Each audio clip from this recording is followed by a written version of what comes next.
আল্লাহ রাসূল সাল্লাল্লাহু আলাইহি ওয়াসাল্লাম যখন মক্কাতে দাওয়াত দিচ্ছিলেন, মক্কার কুরাইশরা নানাভাবে বিষ্ণু ঈসা ইসলামকে কষ্ট দিচ্ছিল, নানাভাবে ট্যাগিং করছিল, মিথ্যা অপবাদ দিচ্ছিল। কখনো কখনো তারা বিশ্বনবীকে বলছিল মিথ্যাবাদী, কাযযাব। কখনো বলছিল যে তুমি হচ্ছে জাদুকর, সাহির। কখনো বলেছে শায়ের, মুহাম্মদ তুমি কবি।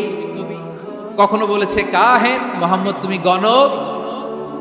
এবং কখনো বলেছে মুহাম্মদ তুমি হচ্ছে মাজনুন, মানে পাগল। আওয়াজ করে সবাই পড়ুন নাউযু বিল্লাহি মিন যালিক।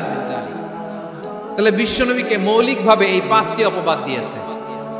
বলেছে তুমি মিথ্যাবাদী, বলেছে তুমি গণক, তুমি কবি, তুমি পাগল, তুমি জাদুকর। বিশ্বনবীকে যে এই পাঁচটি অপবাদ দেয়া হলো, আল্লাহ তাআলা এটা সহ্য করেননি। এই পাঁচটি অপবাদের বিপরীতে আল্লাহ তাআলা বিশ্বনবীর পাঁচটি চমৎকার বৈশিষ্ট্য উল্লেখ করে সূরাতুল আহজাবের 2টি আয়াত নাজিল করেছেন। আওয়াজ করে পড়েন আল্লাহু আকবার।